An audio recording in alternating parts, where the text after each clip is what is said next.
Olá, amados, tudo bem com vocês? A paz do Senhor. Daqui a pouquinho nós daremos início a mais um culto, mais uma palavra abençoada que vai certamente tocar a sua vida.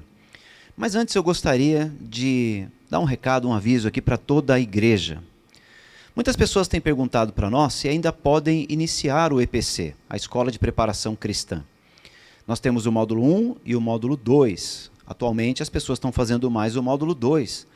Mas na nossa plataforma você ainda pode fazer a inscrição, tanto para o módulo 1 quanto para o módulo 2.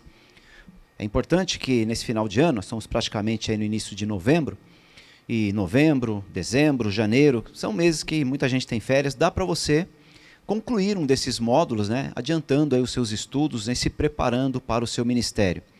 Esse curso tem sido uma bênção, é um curso que ele é baseado em tudo aquilo que nós já tínhamos na igreja, nós demos uma revisada em muitos materiais, tem matérias novas e certamente vão abençoar a tua vida. Então você vai entrar lá em cursos.verbovivo.com.br e pode ali fazer as suas inscrições tanto para o módulo 1 quanto para o módulo 2. Se você concluiu o módulo 1, não perca tempo, conclua o módulo 2, faça o módulo 2 para encerrar esse ciclo. Amém? Então, cursos.verbovivo.com.br, você entra lá, faz a sua inscrição, lembre-se que o pagamento pode ser em até 3 vezes no cartão de crédito ou no boleto bancário, e aí você já começa os seus estudos, e eu creio que será uma grande bênção para a tua vida e para o teu ministério. Amém?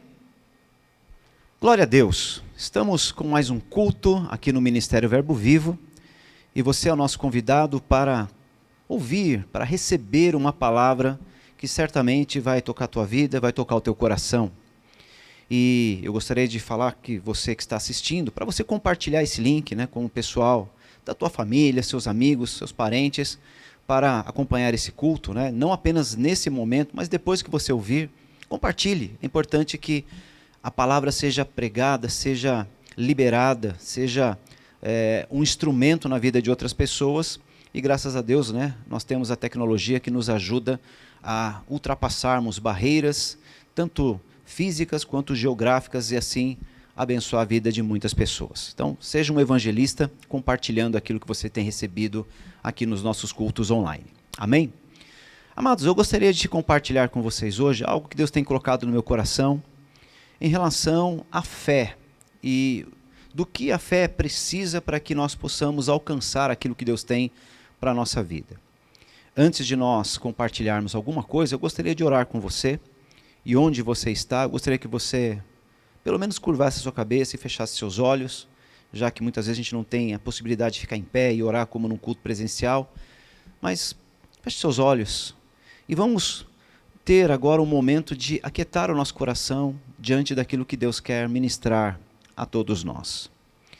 Pai amado, em nome de Jesus, nós queremos consagrar este momento e pedir que o Teu Espírito Santo tenha total liberdade e acesso aos nossos corações, e use a palavra que é a espada do Espírito, para fazer aquilo que o Senhor quer, para cumprir a sua vontade em nós, para que a Tua palavra venha e divida alma e espírito, motivações, pensamentos, intenções do nosso coração, para que nós possamos, Senhor, entender aquilo que o Senhor deseja de nós, para que nós assim possamos fazer, mas acima de tudo corresponder com a sua vontade.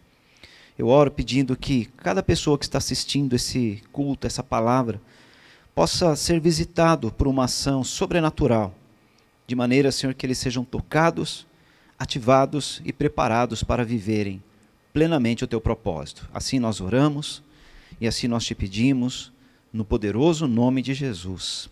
Amém e amém. Diga amém para essa oração. Eu gostaria de começar falando a respeito de fé. No livro de Hebreus, nos capítulos 11, especialmente no 11, o escritor de Hebreus ele vai falar o capítulo inteiro a respeito de fé. É um capítulo que as pessoas o conhecem como a galeria da fé. Mas no início do capítulo nós vamos ver ali a definição clássica da fé, que diz o seguinte no verso 1, Hebreus capítulo 11, diz assim: Ora, a fé é o firme fundamento das coisas que se esperam e a prova das coisas que não se veem. Esse é o verso 1. E o verso 2 diz assim: porque por ela os antigos alcançaram um bom testemunho. Algumas versões falam alcançaram um testemunho. Depois dessa definição, nós vamos ver aqui muitos personagens da Bíblia, muitas pessoas que são citadas, né, como um exemplo de fé. Pessoas como Abraão, Moisés e tantos outros, né, que foram exemplos de fé. E essas pessoas, elas alcançaram um lugar. Elas alcançaram um lugar de um testemunho diante de Deus e diante das pessoas, nos eventos que elas viveram. A fé, se nós continuarmos a leitura, vai ser aquilo que vai possibilitar a nossa relação com Deus. A Bíblia diz, né, que sem fé é impossível agradar a Deus, porque aqueles, né, que têm fé precisam realmente crer que Ele existe, que Ele é recompensador, que Ele tem não apenas a origem da fé que é dada a nós, mas também Ele tem o destino para que essa fé se concretize nas suas promessas para as nossas vidas. A questão é que fé, ela deve ser entendida segundo o parâmetro bíblico. Nós podemos entender fé de uma forma natural, mas não é esse tipo de fé que a Bíblia trata. Ela trata de uma fé que é uma fé que o próprio Deus nos dá. A Bíblia fala que Deus dá uma medida de fé para cada pessoa. E essa fé que nos é dada por Deus, ela precisa ser cuidada, ela precisa ser desenvolvida. Ela pode, inclusive, ser aumentada. Jesus, por exemplo, disse que se nós tivermos fé do tamanho de um grão de mostarda, então ele fala que a fé pode ser mensurada. E a fé é vital e é importante, como nós temos visto. E se nós lermos esse capítulo todo, a gente vai entender um pouco mais a respeito disso. Só que a fé, ela é tão importante, mas ela precisa de algo para que ela continue no nosso coração. E quando eu estava pensando a respeito desse tema para ministrar, eu comecei a me lembrar de tantas pessoas que eu já conheci, já vi na igreja, pessoas que tiveram fé, foram ativadas no seu coração, no seu espírito, com uma medida de fé dada por Deus. Essas pessoas, no início, elas pulsavam a fé, elas estavam cheias dessa fé, elas falavam com fé, elas agiam com fé, e elas tinham como parâmetro para muitas coisas na sua vida a fé. Só que muitas dessas pessoas, com o passar do tempo, elas acabaram esfriando nessa fé. Algumas se desiludiram na fé, outras apostataram da fé, outras simplesmente abandonaram e se desviaram da fé. Outras pessoas simplesmente desanimaram no meio do caminho, se acomodaram diante de algo que estava muito aquém daquilo que Deus tinha prometido para elas. Veja, o que nós lemos lá no verso 2 é que a fé que vem descrevendo nesse capítulo 11, pelas pessoas, esses antigos que nós vemos no capítulo 11, no verso 2, é que eles alcançaram um bom testemunho. Em outras palavras, eles chegaram a um lugar onde a sua fé os levou, onde a sua fé fez com que eles alcançassem aquilo que era a vontade, o propósito de Deus para a vida deles. E isso é fundamental para nós, porque nós precisamos ter perseverança. E nesse contexto de fé, muitas pessoas acabam diminuindo o ritmo, acabam ficando fracas, ficando distraídas com tantas coisas, e elas perdem aquilo que eu quero falar para complementar a fé, que é o foco. Muita gente perde o foco. Então o título dessa mensagem de hoje é Fé e Foco. Porque a fé é como um veículo que nós usamos, né, para nos conduzir numa estrada, para nos levar até o cumprimento da vontade de Deus. Só que se eu não tiver claro no meu coração, na fé, o destino para onde eu vou, eu posso pegar caminhos, eu posso andar por estradas, eu posso pegar algumas rotas que vão ou me levar para longe do meu destino, onde eu não vou alcançar o meu testemunho, não vou alcançar a promessa, não vou alcançar aquilo que Deus tem para a minha vida, ou aquilo vai me atrasar muito nesse contexto. Lembre-se, o povo de Deus, ele tinha uma promessa quando eles saíram do Egito. Eles tinham uma promessa chamada Terra Prometida, e eles chegaram naquela Terra Prometida, porém por falta de fé e foco, entendendo, né, que eles precisavam se posicionar olhando para a promessa, eles não entraram. Eles perderam a promessa. E os 2 únicos que creram, eles atrasaram a sua promessa em mais de 40 anos por causa justamente da falta de fé e foco das pessoas que estavam com eles. Então é fundamental nós entendermos a fé, mas também entendermos que é necessário manter essa fé viva no nosso coração. Ela tem que ser uma fé que tem que ter uma temperatura sempre alta, ela não pode se congelar, ela não pode baixar o seu ritmo, ela não pode perder o foco, caso contrário, nós podemos esfriar, desanimar, nós podemos simplesmente perder aquilo que Deus tem para a nossa vida. E no capítulo 11 nós vemos a questão da definição da fé, mas eu queria ler também com vocês no capítulo 12, os 3 primeiros versos do capítulo 12, que na minha visão são um complemento daquilo que está sendo dito no capítulo 11, até por ser uma sequência. Diz assim, Hebreus capítulo 12, verso 1, portanto nós também, pois que estamos rodeados de uma tão grande nuvem de testemunhas, falando a respeito dessa galeria da fé do capítulo 11, deixemos todo o embaraço, até nós deixamos aí em amarelo para que você entenda esse destaque, deixemos todo o embaraço e evidentemente o pecado que tão de perto nos rodeia e corramos com paciência, com perseverança a carreira que nos está proposta. Verso 2, olhando para Jesus, fitando os olhos em Jesus, o autor e o consumador da nossa fé, o qual, pelo gozo que lhe estava proposto, suportou a cruz, desprezando a afronta, e assentou-se à destra do trono de Deus. Considerai, pois, aquele que suportou tais contradições dos pecadores contra si mesmo, para que não enfraqueçais, desfalecendo em vossos ânimos. Olha que esse texto, ele é tão importante para nós, para que nós complementemos a questão da fé, que ele fala algumas coisas aqui que nós vamos pontuar, antes de nós avançarmos aqui na mensagem. Primeiro, que nós sabemos que a fé foi dada a outras pessoas e também foi dada a nós, por causa das testemunhas que nós vemos. E para que nós possamos avançar para o cumprimento da promessa de Deus, nós precisamos deixar o embaraço. Veja, eu não vou nem entrar na questão do pecado. O pecado, você sabe, é óbvio, você tem que tirar e riscar isso da tua vida. Mas existem muitos embaraços na nossa vida. Embaraços que nos impedem de avançar para o destino que Deus tem preparado para a nossa vida. Então nós temos que deixar o embaraço e correr com perseverança, correr com foco, correr com os olhos olhando, fitando em Cristo Jesus, porque Ele é o autor e o consumador da nossa fé. E é importante a gente entender bem o porquê que o escritor de Hebreus coloca Jesus como autor e como consumador, porque Ele é aquele que nos dá a fé, aquele que nos dá a promessa, mas também é aquele que cumpre as promessas. Então Ele é o autor e Ele é o consumador. Muita gente só recebe a fé do autor da fé. Recebe a fé de Jesus, mas somente na autoria de Jesus quando Ele dá. Mas é importante a gente manter o foco, olhando para o Senhor todos os dias, porque Ele é o consumador. Ele é aquele que vai cumprir o que Ele disse na minha vida e na sua vida. É o Senhor que faz isso.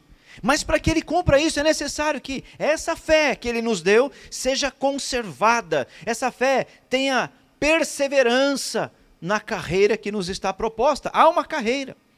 Muitas promessas de Deus, elas se cumprem instantaneamente. Talvez você já experimentou isso. Coisas que acontecem no mesmo dia.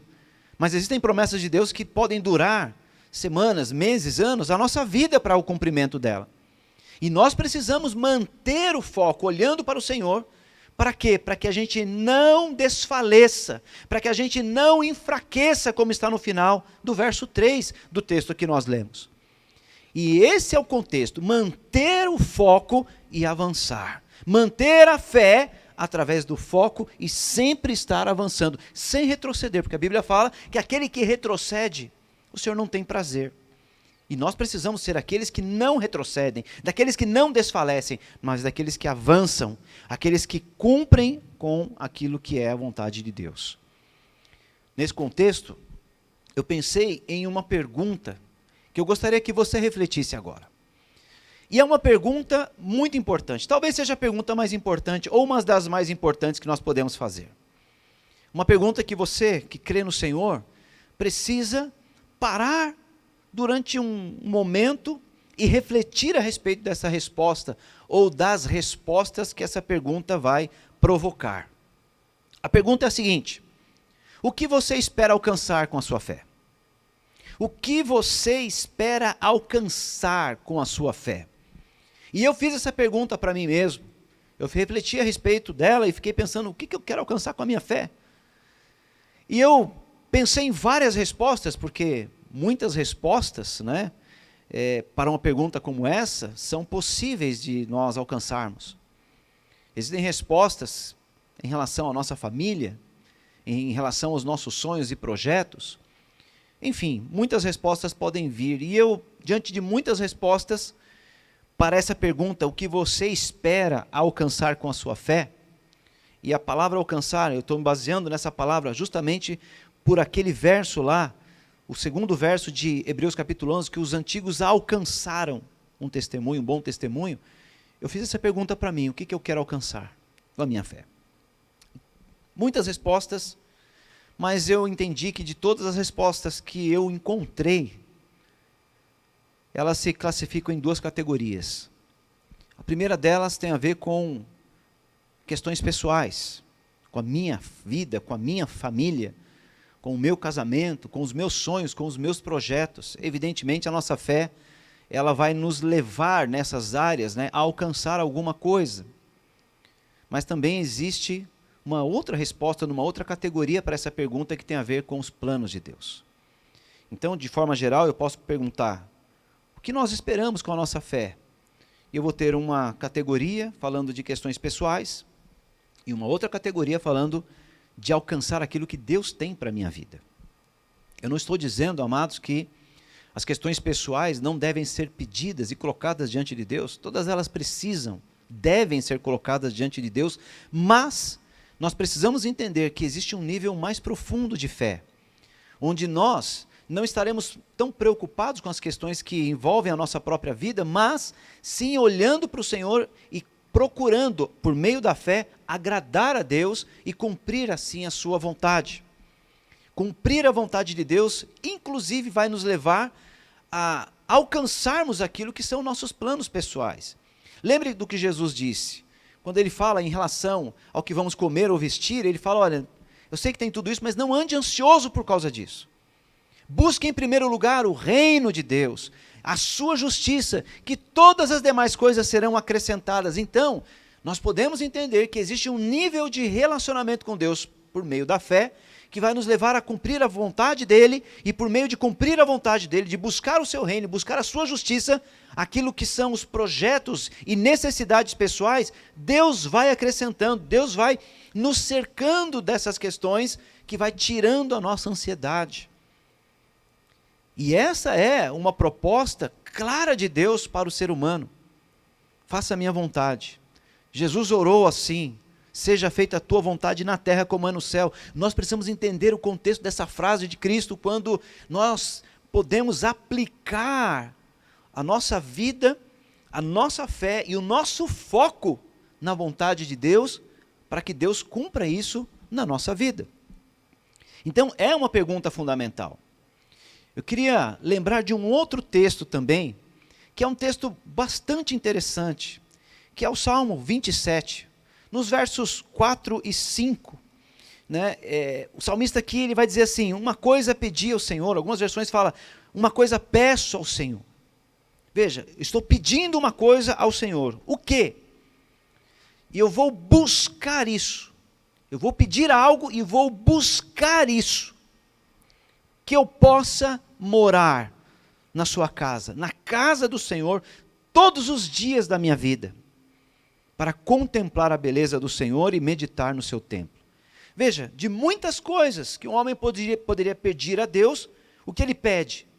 Estar na presença de Deus, morar na casa do Senhor, todos os dias, e contemplar a sua beleza. Mas veja, é um pedido que também traz uma consequência positiva, que está no verso 5, quando diz: porque no dia da adversidade, ele me esconderá, me ocultará no seu pavilhão, no recôndito do seu tabernáculo, e vai me levar sobre uma rocha, vai me estabelecer sobre uma rocha. Então, pedir para estar na presença de Deus, para fazer a vontade de Deus, justamente vai ser o lugar que vai nos proteger no dia da adversidade, no dia mau, no dia onde as coisas não saírem do jeito que a gente espera, no dia que nós formos surpreendidos por notícias ruins, no dia onde as coisas ruírem diante de nós. Onde eu preciso estar? Na presença de Deus. Porque é nesse dia que Ele vai me esconder, é nesse dia que eu estarei posicionado, é nesse dia que Ele vai me sustentar. Muita gente perde o chão, perde o rumo, fica totalmente desestruturado porque não teve foco, não teve fé em pedir e buscar continuamente com perseverança, olhar ao Senhor, contemplar a sua beleza, estar em sua presença, habitar na sua casa. Isso não é algo físico, isso é algo espiritual, é um lugar não geográfico, é um lugar na presença de Deus por meio do Espírito. E é necessário a gente entender que no capítulo 12 ele vai falar, fitando os olhos em Jesus, focando em Jesus, olhando para Jesus, porque é a direção para todos nós. Se você está assistindo essa mensagem, esse culto, é porque você tem fé. Se você me aguentou até aqui, é porque tem fé no teu coração. Essa fé é fundamental, mas existe algo que você precisa colocar, agregar a essa fé para que você não se distraia, para que você não desfaleça. E se a Bíblia fala que há uma possibilidade de se desfalecer, é porque realmente há. E nós precisamos entender quais são os mecanismos que vão fazer com que eu não me canse, que eu não desanime no meio da minha jornada. E quando nós entendemos que olhar para o Senhor vai nos manter nesse lugar de fé, neste lugar da presença, nesse lugar onde o nosso coração estará sempre cheio da palavra e, claro, da presença de Deus, eu não vou me distrair, eu não vou perder o meu foco, eu não vou me desviar, eu não vou me atrasar, eu não vou perder o rumo. E pensando nessa questão da necessidade de nós olharmos e focarmos em Jesus, de mantermos o foco naquilo que é o Senhor, naquilo que Ele diz, naquilo que Ele promete para nós, eu pensei em algumas características que são fundamentais para uma pessoa que tem foco, juntamente com a sua fé. Pensei em 6 pontos que eu quero compartilhar rapidamente com vocês, e para que você, na medida que você vai ouvindo e entendendo, né, esses pontos, você possa a fazer uma aplicação na sua vida. Alguns deles são bastante parecidos, mas eu creio que tem algumas nuances que são importantes da gente destacar de forma diferente. O primeiro ponto é, o foco nos leva a dizer não para tudo aquilo que atrapalhe o propósito de Deus. O foco nos leva a dizer não para tudo aquilo que nos atrapalha em relação ao propósito de Deus. Amados, tem muita coisa que pode surgir no meio da jornada para nós. Muita coisa que vai aparecer, às vezes são até coisas boas, vão ser coisas que vão chamar a nossa atenção, e nós precisamos ter fé e foco naquilo que Deus está pedindo para nós, para que a gente não pare e vá fazer algo que Deus pediu para a gente não fazer, ou que Deus não disse nada para nós. Me lembro de uma passagem que está em 1 Reis 13, a gente não vai ler, só vou lembrar rapidamente, depois você pode ler. Mas em 1 Reis 13 vai falar de um homem que foi enviado por Deus de Judá até Betel. Betel estava debaixo de uma idolatria muito grande e o rei Jeroboão estava desviando o povo em relação à adoração, adorando outros deuses.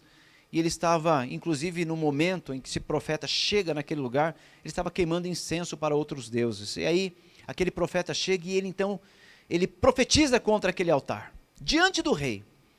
O rei estende o seu braço, manda que aquele homem fosse preso, mas no momento que ele estica o seu braço endurece. E ele percebeu que alguma coisa errada tinha no seu braço, e ele suplicou para aquele mesmo homem de Deus, pedindo, suplica ao teu Deus para que o meu braço seja restituído. E aquele homem orou a Deus, e o braço do rei foi curado. Aquele rei, ele entendeu que aquele homem de Deus estava ali e era alguém de fato diferente. Não era qualquer pessoa. Então ele faz uma proposta para aquele homem de Deus. Fala, vem na minha casa, vem no meu palácio. Vou preparar um banquete para você descansar, para você se lavar, para você se alimentar antes de você ir embora. Aquele homem falou, não, eu não posso ir na tua casa, não posso comer nem beber, porque o Senhor me falou. Você vai até aquele lugar, por um caminho, você não vai comer e nem beber nada naquele lugar e vai voltar por um outro caminho. Eles tinham uma ordem expressa da parte de Deus para ele cumprir. E até aquele momento, estava tudo bem. Ele estava manifestando muita autoridade e poder e unção, porque ele estava obedecendo a Deus, focado naquilo que Deus tinha dado a ele. E ele então vai embora. No meio do caminho ele para descansar um pouco, e um homem que era um profeta, também, um velho profeta daquela terra, ele ficou sabendo que um profeta, um homem de Deus veio. E ele então vai atrás desse profeta, e ele encontra esse homem sentado debaixo de uma árvore, e ele fala, olha, fiquei sabendo, você é um profeta, que você foi lá e profetizou, eu também sou profeta, eu quero que você venha na minha casa para você jantar comigo. Aquele homem falou, não vou, porque pela palavra do Senhor eu ouvi, você vai por um caminho, você não vai comer nem pão, nem beber água naquele lugar, vai voltar por um outro caminho. Mas aquele velho profeta falou, não, mas eu também sou profeta, e Deus falou comigo, e falou para você voltar para minha casa. Estranhamente, aquele homem de Deus, ele acreditou nessa mentira, e ele volta, e ele come e bebe no lugar que Deus falou para ele não fazer. E aquele profeta velho se levanta e traz uma palavra de juízo para aquele homem de Deus. Aquele homem de Deus vai embora e no meio do caminho ele é atacado por um leão e acaba morrendo. O que nós vemos nessa história, amados, nessa passagem? Foi um homem que perdeu o foco. Enquanto ele estava focado, Deus estava operando grandes sinais por meio da sua vida e da sua palavra. Mas quando ele perdeu o foco do Senhor e começa a focar em outras propostas, aquilo que o atrapalharia no cumprimento do propósito na sua vida, ele desviou. E ele perdeu o seu galardão, perdeu a sua recompensa, né? Então, ele deveria ter falado, não, Deus me falou isso, eu vou continuar focado naquilo que Deus falou. E não no meio do caminho se distrair e dizer sim para propostas que vão o afastar. Um outro exemplo é o rei Josafá, que recebeu uma proposta do rei Acabe para uma aliança, para uma batalha. Josafá não consultou a Deus. Josafá era um bom rei em Judá. Josafá era um homem de Deus, mas ele simplesmente disse sim para algo que ele deveria antes ter consultado a Deus e continuado a fazer aquilo que Deus tinha colocado no seu coração. Mas ele então aceita uma proposta, ele sai numa batalha com Acabe e eles perdem a batalha, inclusive Acabe morre nessa batalha. Então a gente vê que muitas vezes é necessário que a gente diga não para algumas coisas. Que a gente priorize aquilo que Deus tem colocado no coração, focando naquilo que Deus tem para nós. Como igreja, nós precisamos fazer isso. Existem algumas questões que Deus nos deu, são ênfases que Deus colocou no nosso coração, que nós temos que colocar toda a nossa energia nisso. Nós temos que colocar o nosso foco nessas questões. E, por meio da fé, cumprir assim aquilo que Deus quer para nós. Isso tem a ver com deixar os embaraços, deixar as coisas que nos atrapalham, né? Mas algo parecido com esse primeiro ponto que eu falei, o foco nos leva a dizer não para tudo aquilo que nos atrapalha no propósito de Deus. O foco também não vai permitir que a nossa atenção se desvie. Os nossos olhos precisam estar focados em Cristo. E se eu tenho esse foco, olhando sempre para Cristo, eu não vou permitir que nada desvie a minha atenção. Nada vai me distrair. Uma história bastante interessante na Bíblia é a história de Neemias. Neemias, ele recebeu de Deus uma missão. Ele estava no cativeiro, ele precisaria ir até Jerusalém e reconstruir os muros e portas da cidade que foram destruídos ao longo de muitos anos por inimigos. Lembre-se, Jerusalém foi atacada, foi saqueada, o povo foi levado como escravo, muita gente ficou lá, foi morto, e quem ainda tinha restado estava passando fome e muitas necessidades, porque a cidade estava totalmente exposta a ataques inimigos, justamente pelo fato das paredes terem sido destruídas. Neemias então vai até aquele lugar e ele organiza todo um processo de construção, traz, né, uma visão para aquele povo e eles começam a edificar novamente aqueles muros, construir aqueles muros. No meio do processo, 2 homens que não gostavam dos judeus, Sambalate e Tobias, começam a organizar algum tipo de resistência, porque eles não queriam que os judeus construíssem novamente aqueles muros. Inclusive levantaram um exército para atacar os judeus. Neemias ficou sabendo disso. E ele fez uma reunião com o pessoal que estava ali com ele, e ele disse o seguinte: olha, Deus mandou a gente construir esse muro, nós vamos continuar construindo. Ah, mas tem a iminência de um ataque, estamos ameaçados. Não tem problema, nós vamos continuar construindo o muro. Vamos ter algumas pessoas fazendo guarda, muitas pessoas estarão ali com as suas pás, com as suas picaretas, com as suas ferramentas, então a ferramenta numa mão, a espada na outra, mas nós não vamos parar a obra. Veja, ele não permitiu que uma ameaça tirasse o foco do povo no cumprimento daquilo que Deus tinha para eles. Ele manteve o foco, ele não permitiu nenhuma distração. O foco não permite que a gente desvie a nossa atenção para outras coisas. Por isso que a Bíblia fala para nós, fitando os olhos em Jesus, olhando para Jesus, porque Ele é o autor, mas também o consumador. Aquilo que nós olhamos, amados, por meio da fé, a fé que já foi nos dada, a fé que é de autoria de Deus para a nossa vida, precisa ser continuamente trilhada por meio de uma postura de perseverança e foco, para que a gente alcance a promessa. Lembre-se disso, nós precisamos alcançar um lugar, nós precisamos chegar nesse lugar, e esse lugar só será alcançado por meio de uma visão concentrada. Se as coisas surgirem, se ameaças surgirem, se problemas surgirem, e você parar por causa de problemas, isso vai atrasar a tua jornada, isso vai te atrasar no seu destino, isso pode até impedir que você chegue nele. Então nós precisamos manter o foco sempre no Senhor, sempre no Senhor. Terceiro ponto, quando nós temos foco, nós não vamos dar importância exagerada a coisas menores, a coisas pequenas. Muita gente se desespera com situações pequenas que surgem. Parece que a pessoa está andando bem, de repente na primeira notícia negativa, no primeiro obstáculo que surge, a pessoa praticamente ela para tudo porque ela valoriza demais coisas que não têm importância. Valoriza demais comentários, posturas, questões que surgem. Davi, por exemplo, ainda jovem, ainda pastor de ovelhas na casa do seu pai, num momento da sua vida, os seus irmãos foram para uma batalha, estavam lá acampados contra os filisteus, e o pai de Davi, Jessé, fala para ele, vai lá e leva um lanche para os seus irmãos, né? Leva comida para eles. E então Davi, ele vai até o acampamento do exército de Israel, e chegando lá, ele percebeu que tinha uma gritaria, mas não era uma gritaria de uma multidão, era a gritaria de um homem muito grande, forte, chamado Golias, que estava desafiando qualquer pessoa de Israel. Mas ele estava não apenas desafiando o exército ou qualquer soldado, mas ele estava desafiando o Deus de Israel. Davi, quando viu aquilo, ele ficou indignado. Algo no coração de Davi ali acendeu, e ele entendeu que aquela afronta não tinha a ver com uma questão pessoal, mas aquele homem estava afrontando o Deus de Israel. Davi, então, ele ficou indignado, e ele falou, não, mas ninguém vai lá, ninguém vai fazer nada. Se ninguém fizer nada, eu faço.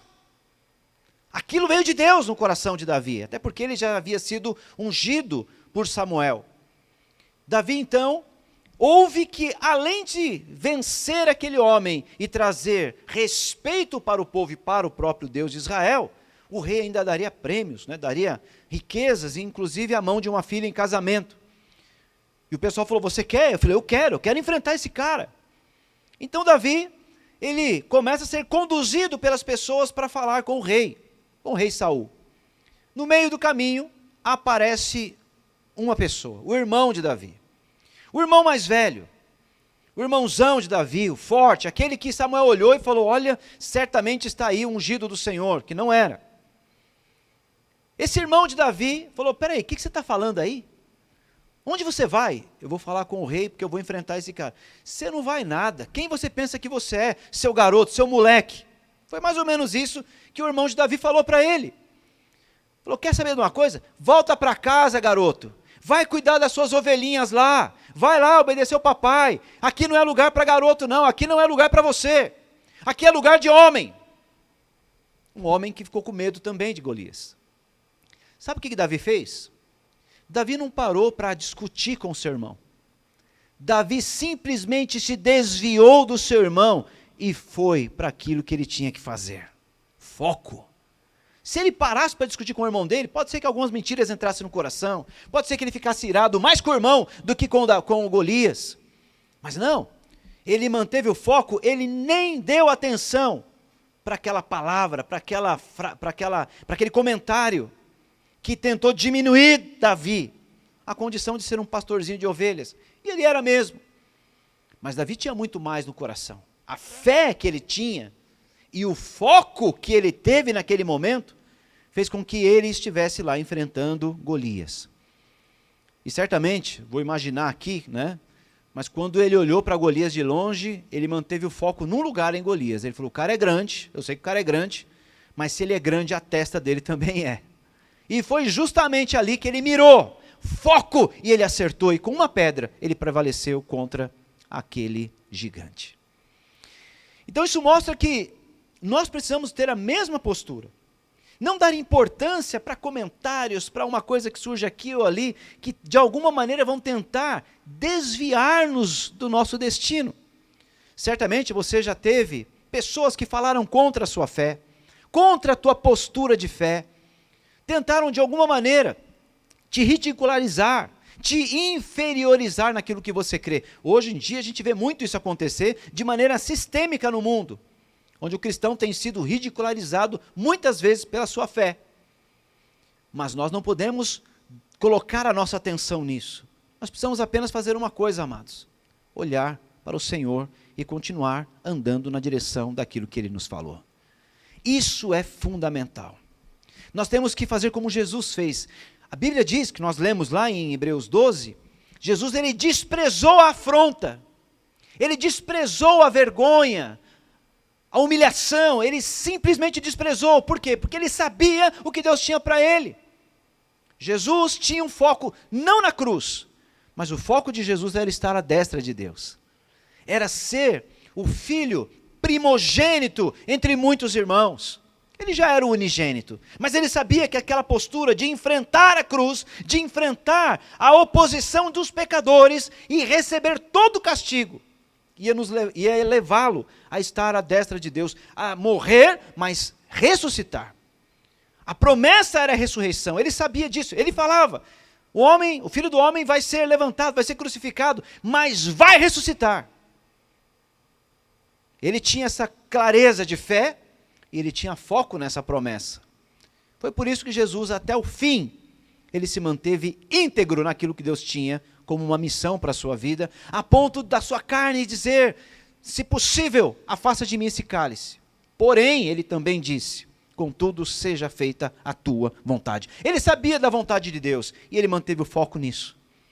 Por isso ele enfrentou a afronta, a ignomínia, por isso que ele enfrentou a oposição dos pecadores. E o mesmo exemplo de Cristo está para nós, para que a gente não dê importância para nada que venha tentar nos afastar daquilo que é o plano e a vontade de Deus para a nossa vida. Um outro ponto que é fundamental nesse contexto de fé e foco, é que o foco vai manter a nossa esperança, o nosso entusiasmo, e vai conservar a nossa fé. O foco faz isso. Quando o povo, eu já falei isso no início da mensagem, mas quando o povo estava saindo do Egito, eles andaram por alguns meses no deserto, e eles chegaram na fronteira de Canaã, da terra prometida, e eles então colocaram ali alguns homens, 12 príncipes de Israel, para espiar a terra, para eles avaliarem se a terra realmente era aquilo que Deus tinha prometido. E aqueles 12 homens andaram pela terra e verificaram que realmente aquela terra manava leite e mel, e eles voltaram com um relatório muito bom da terra. Porém, o relatório ele foi diferente de 10 para 2. 10 deles falaram, a terra é boa, mas é uma terra que consome seus habitantes. É uma terra que tem gigantes. Se nós entrarmos lá, a gente vai morrer tudo. E 2 falaram, não, a terra é boa, mas se Deus falou para nós entrarmos, nós vamos entrar e Deus vai entregar essa terra nas nossas mãos. Deus vai entregar, inclusive, os habitantes dessa terra na nossa mão. Não haverá inimigo que poderá opor-se àquilo que Deus disse. Josué e Calebe mantiveram essa posição. Mantiveram a fé e também o foco. Mas até aquele momento, manter fé e foco pode ser um pouco simples, né? Mas o fato é que por causa da incredulidade do povo, aquele povo não entrou na terra naquele momento, eles ficaram vagando por 40 anos naquele deserto, até que todos daquela geração morressem.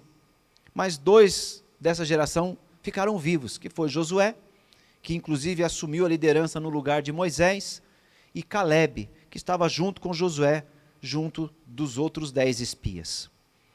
Mas o interessante nessa história é que o dia que Josué estava dividindo as terras para os príncipes, para as tribos de Israel, Calebe estava lá, vivo, como uma testemunha, depois de mais de 40 anos, do momento onde ele acreditava que eles iam entrar e receber aquela terra por herança. Mais de 40 anos depois, estava lá Josué, diante dessa promessa. E Josué falou, eu me sinto hoje tão forte, com tanto vigor, do que quando há 40 anos atrás eu estava aqui. Sabe por que ele manteve isso? Foco. O foco fez com que ele olhasse sempre a promessa. Eles estavam 40 anos ali no deserto, vagando, andando para cá, andando para lá, enfrentando todo tipo de situação e dificuldade, mas ele não olhou para o deserto, ele olhou para Canaã, ele olhou para Hebrom, que seria a sua herança. Então nada tirava o entusiasmo, nada fazia com que a fé de Calebe se desfalecesse e enfraquecesse, porque ele manteve o foco naquilo que Deus havia prometido a ele. Esse é um segredo, amados. Quando nós mantemos o foco no Senhor, aquilo que temos como promessa não vai apagar no nosso coração. Muitas vezes as pessoas permitem que aquilo que Deus falou vai se apagando, vai diminuindo, porque passa o tempo e as coisas não acontecem segundo a sua expectativa. Lembre-se de Abraão, que teve uma promessa de Deus e 25 anos ele esperou por um filho. E a Bíblia vai dizer em Romanos que ele esperou dando glória a Deus. Em outras palavras, ele manteve o foco no Senhor. Ele sabia que Deus que prometeu era poderoso para cumprir. E ele manteve o seu coração nisso, nesta promessa, manteve o foco. E ele conservou a sua fé. Quem tem foco, mantém o entusiasmo, mantém a esperança, mantém a fé, sempre. Quinto ponto. O foco vai nos manter controlados no campo das emoções.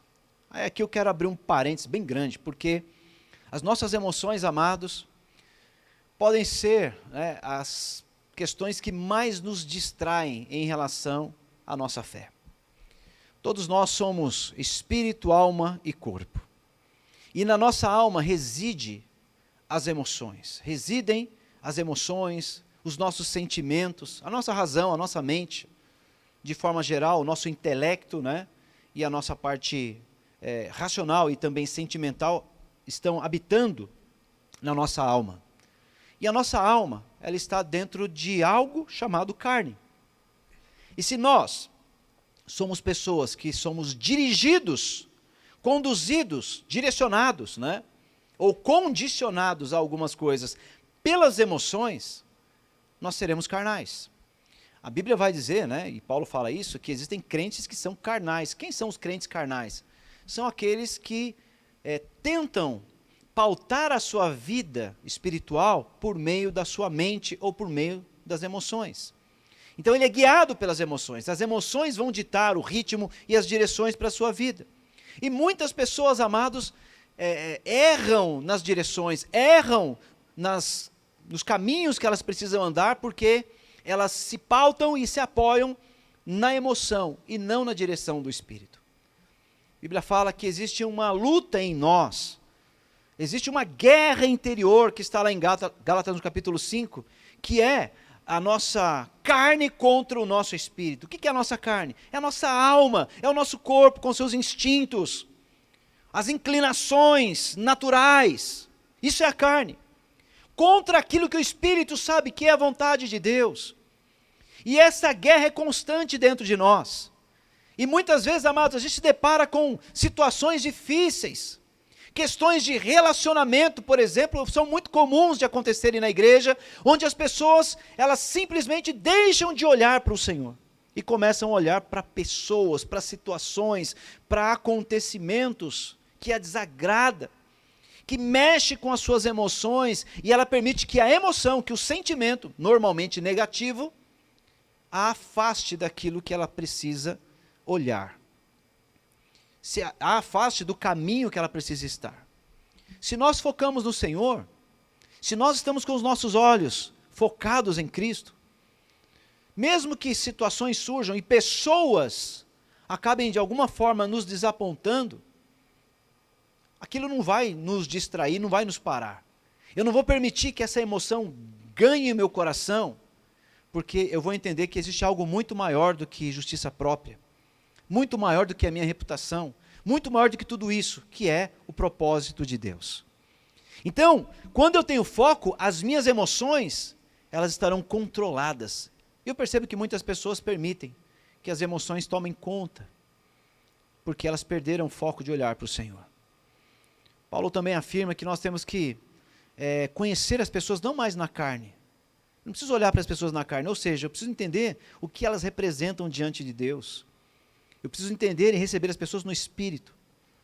E quando eu começo a entender essa questão, eu deixo de olhar para a situação natural. Eu deixo de me pautar por questões pessoais. E eu vou olhar para o Senhor. Eu vou estabelecer a minha vida no relacionamento que eu tenho com Deus. E é ali, nesse lugar, que eu continuo avançando. E a minha fé é conservada. A minha fé vai me levando assim a me aproximar daquilo que Deus tem para a minha vida. Tem um texto bastante interessante em Jeremias, no capítulo 17, que fala assim, enganoso é o coração, ele é mais do que todas as coisas enganoso, ele é desesperadamente corrupto, quem o conhecerá? O salmista faz essa pergunta, aliás, Jeremias faz essa pergunta, e ele fala assim, o Senhor é que esquadrinha o coração. Ali Deus fala, eu esquadrinho o coração. E eu dou o resultado para cada um segundo as suas ações. E nós precisamos ter um temor em relação a isso. Meu coração, ele é enganoso. As minhas emoções podem me enganar. E às vezes a gente pode achar que está fazendo algo espiritual, até pautado na Bíblia, com a motivação errada. Com o coração motivado de forma equivocada, fora daquilo que Deus tem para mim. E aí os mandamentos fundamentais, especialmente que a gente recebe no Novo Testamento, que é amor e perdão, eles perdem um pouco, a sua força. E a gente precisa continuar olhando para o Senhor. Se eu olho para o Senhor, é olhando para Ele, é considerando aquilo que Ele é e aquilo que Ele faz, fitando os olhos em Jesus, o autor e o consumador da minha fé, que, por causa daquilo que estava proposto a ele, ele enfrentou toda a afronta, ele desprezou todas as questões que vieram contra ele. Se eu olhar para Jesus, como a gente terminou de ler no capítulo 12, no verso 3, eu vou considerá-lo, eu vou olhar para ele, e eu não vou me cansar, eu não vou desfalecer. O foco nos leva a manter as nossas emoções controladas, a nossa carne controlada. Fé e foco. E um último ponto, em relação a foco, e a fé, evidentemente, é que o foco sempre ele vai nos conduzir a estarmos no lugar certo. Sempre estarmos no lugar certo. Eu creio, amados, que Deus prepara caminhos para nós. Ele prepara caminhos. Como nós vamos responder a isso, depende daquilo que nós vamos escolher. Depende do nosso livre-arbítrio. E Deus preparando esses caminhos, às vezes Ele vai nos sinalizando os caminhos que Ele quer que a gente ande, e a gente vai entrando por esses caminhos, mas a gente precisa ter a responsabilidade de se manter nesse caminho, de concluir, de chegar até o lugar que Ele quer nos conduzir. E Deus, quando a gente mantém o foco, Ele vai preparando sempre os lugares. Certa vez eu vi uma mensagem do João aqui na igreja, que ele falou sobre as bênçãos que Deus prepara para a nossa vida, que Deus não vai nos dar bênçãos, mas nós, se estivermos andando na sua presença, nós vamos encontrar com as bênçãos que Ele previamente preparou para nós. Então existem estações e lugares para você alcançar andando focado em fé. Está tudo preparado, já está lá disponível para você, é só você alcançar, andando nesse caminho. Depende de nós, porque a parte de Deus ele está totalmente concluída. E o foco vai nos levar a permanecer nesses lugares certos. Certa vez Jesus está lá no Evangelho de Lucas, né? A gente vai acompanhar esse texto. Jesus, ele foi passando numa aldeia, e diz o texto o seguinte, né? Lucas 10, a gente vai ler ali do verso 39 em diante, diz assim, que ele estava passando e tinha uma mulher chamada Marta, e ela tinha uma irmã chamada Maria, a qual, se assentando aos pés de Jesus, ouvia a sua palavra. Marta, que era a mulher que convidou Jesus para ir na sua casa, ela estava distraída com muitos serviços. E aproximando-se, disse, Senhor, o senhor não está vendo, o senhor não se te dá conta que a minha irmã deixa de servir? Deixa eu fazer as coisas sozinha? Diz-lhe, manda ela me ajudar. E respondendo Jesus, disse, Marta, Marta, você está ansiosa, você está afadigada, você está perturbada em algumas versões, com muitas coisas, mas uma só é necessária. E Maria escolheu a boa parte, a qual não lhe será tirada. Amados, preste atenção que nessa passagem, Jesus, ao chegar naquela aldeia, ele foi convidado por uma pessoa para ir na casa, foi Marta. O texto fala isso, Marta o recebeu na sua casa. Um pouco antes, acho que no verso 37 ou 36 ali. Marta recebeu Jesus.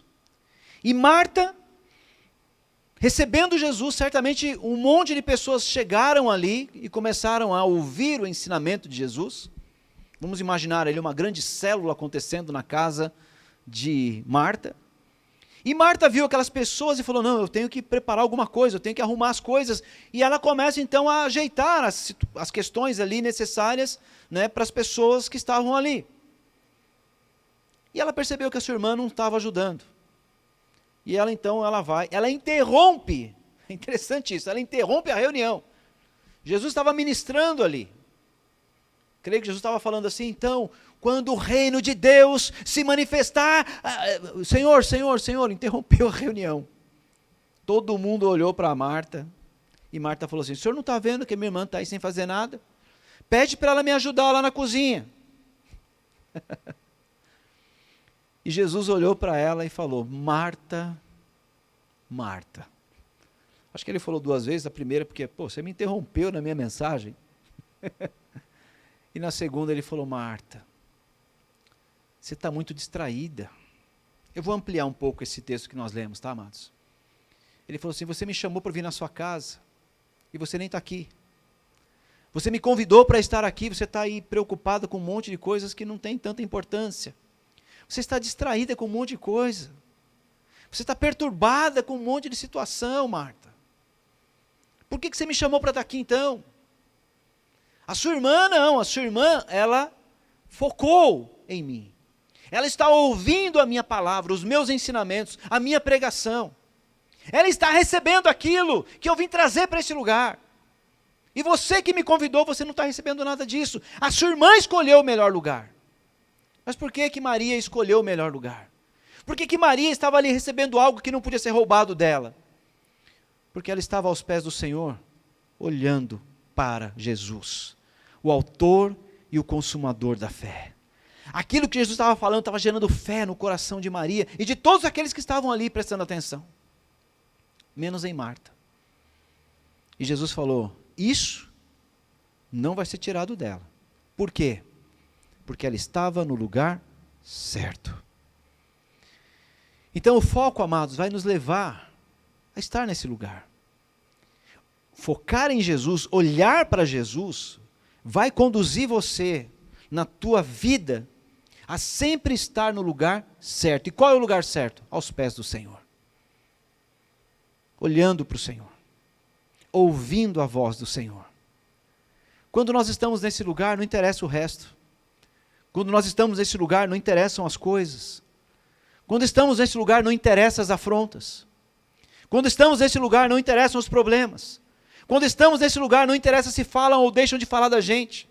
Quando estamos nesse lugar, não interessa o tamanho dos obstáculos que surgem. Quando estamos nesse lugar, não interessa nada que aconteça. Quando estamos nesse lugar, não vai interessar nem as nossas emoções. Porque se nós estivermos olhando para Jesus, vamos entender que Ele é o autor, mas Ele também é aquele que vai concluir a sua promessa na nossa vida. Ele é o autor e o consumador da nossa fé. Nós precisamos olhar para o Senhor dessa maneira, olhar para Ele como autor e consumador. O texto traz esses adjetivos, não por acaso. Porque muita gente só olha para Jesus como autor da fé. Esquece que Ele tem promessas e que Ele vai cumprir essas promessas. E no meio do caminho, desfalece. Deixa de olhar para Ele. Mas quando alguém olha para Ele, no dia da adversidade, como nós lemos no Salmo 27, será guardado, será protegido. Não estou dizendo que nós não vamos enfrentar os problemas, porque lutas nós vamos ter que enfrentar, fora da igreja, dentro da igreja, na nossa casa, na nossa família muitas vezes, sim, lutas e problemas nós vamos enfrentar. Mas há uma coisa que nós precisamos trazer nesse momento, junto com a fé, que é o nosso foco, olhando para o Senhor, estando nesse lugar, aos pés do Senhor, com os olhos focados nele, ouvindo o que Ele tem para a nossa vida. Isso nos dará, amados, força sobrenatural para passarmos por qualquer tipo de problema, por qualquer tipo de adversidade, seja ela qual for. Só não conseguiremos se nós desfalecermos e perdermos o foco. Por isso hoje, eu creio que esta palavra ela pode entrar no teu coração e fazer com que você reavalie algumas questões na sua vida, onde você perdeu o foco, onde a tua fé está fragilizada, enfraquecida de alguma maneira, por falta de foco. Aquelas promessas que Deus trouxe na tua vida que você já não tem tanta convicção como você tinha no passado, aquilo que você carregava, aquela energia, aquele calor no teu coração que já se esfriou. Eu creio que Deus ele pode acender isso novamente, desde que você entenda que você precisa hoje deixar de olhar para as coisas, deixar de olhar para pessoas, deixar de olhar para os problemas e olhar para o Senhor. Tem muita gente que vive pulando de igreja em igreja, sabe por quê? Porque todo lugar que ela vai encontrar algum problema, alguma situação. Talvez ela vai gerar os problemas, mas ela fica mudando e mudando, procurando alguma coisa, porque ela já deixou de olhar para o Senhor há muito tempo.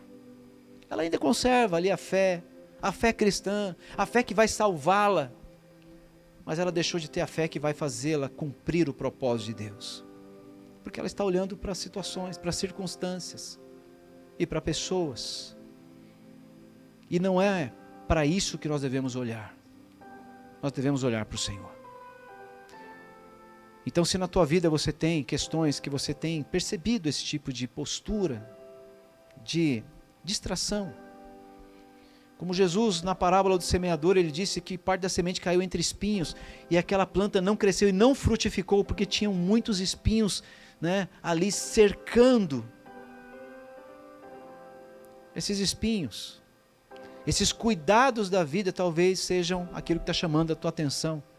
E Deus está falando, tira esses espinhos, tira esse embaraço, deixa todo o embaraço. E deixa o pecado também. E prossegue, olhando para Jesus. Correndo a carreira que está proposta para você. A Bíblia nem fala andando, ela fala para a gente correr. Porque tem uma urgência nisso. E você tem esse chamado. E diante dessa reflexão, eu gostaria que você, onde você está agora, você fizesse uma oração. Se você identificou algumas questões na sua vida, nesse contexto, que você precisa focar no Senhor, precisa olhar para Ele novamente, porque você já não está mais olhando para Ele, você já perdeu o foco, já está distraído com outras coisas. Peça perdão a Deus agora. Durante essa oração, peça perdão, fala: Deus, eu parei de orar para o Senhor, me perdoa, estou distraído, estou como Marta, perturbado, afadigado com tantas coisas, que nem são tão importantes assim. Peça perdão por isso, e se comprometa, consagre a sua vida, em olhar para o Senhor e cumprir assim, o propósito dele na sua vida. Vamos fazer essa oração juntos, em nome de Jesus. Pai amado, nós estamos em Tua presença. Eu sei, Senhor, que esse culto ele está sendo transmitido e ele pode alcançar lugares que nós nem imaginamos. E certamente, segundo a Tua vontade e o Teu propósito, muitas pessoas que estão frias no coração, estão distraídas com tantas coisas, permitiram que espinhos afogassem a semente que o Senhor plantou no coração. Que essas pessoas hoje, Senhor, possam compreender que é necessário, Senhor, que a sua fé seja uma fé perseverante. Que nós devemos correr com paciência, com perseverança, a carreira que foi proposta a nós. E muitas vezes nós perdemos essa paciência, nós somos impacientes, nós perdemos a perseverança, Deus. Mas nós queremos hoje, Senhor, nos arrepender de deixar de olhar para o Senhor, de deixar de olhar para o autor e consumador da nossa fé. E eu oro, Senhor, para que cada pessoa que hoje está orando nesse momento, que está se comprometendo com o Senhor por meio do arrependimento, mas também de um posicionamento, de olhar para Ti, possa ser tocado nesse momento. Espírito Santo, toca essa pessoa que está orando. Toca essa pessoa agora que está ouvindo essa mensagem. Toca o coração e acende de novo, Senhor, a fé e traz o foco para o Senhor. Chama a nossa atenção, ó Deus, em nome de Jesus, para que nós possamos avançar e cumprir assim o Teu propósito e a Tua vontade para as nossas vidas. Senhor amado, que cada pessoa que está agora orando e se consagrando, seja visitada pelo Teu Espírito, Senhor. E que como o Senhor nos distribui uma medida de fé, novamente, Senhor, dá essa fé. Mas também ensina-os, Pai, para que eles possam estar olhando para o Senhor, focados no Senhor, na Tua palavra e na Tua promessa. Que eles possam entender isso, Senhor, e começar novamente a correr a carreira que o Senhor propôs a cada um de nós. Assim, Senhor, eu oro e eu abençoo cada pessoa que está assistindo ou ouvindo essa mensagem. No poderoso nome de Jesus eu oro, e no nome de Jesus nós oramos, para a sua glória e para que a sua vontade se manifeste na vida dos Teus filhos e dos Teus servos. Amém e amém. Glória a Deus. Que Deus abençoe a tua vida e que esta palavra possa tocá-lo, não apenas hoje, mas conduzir você numa vida de fé e numa vida de foco na pessoa do Senhor Jesus.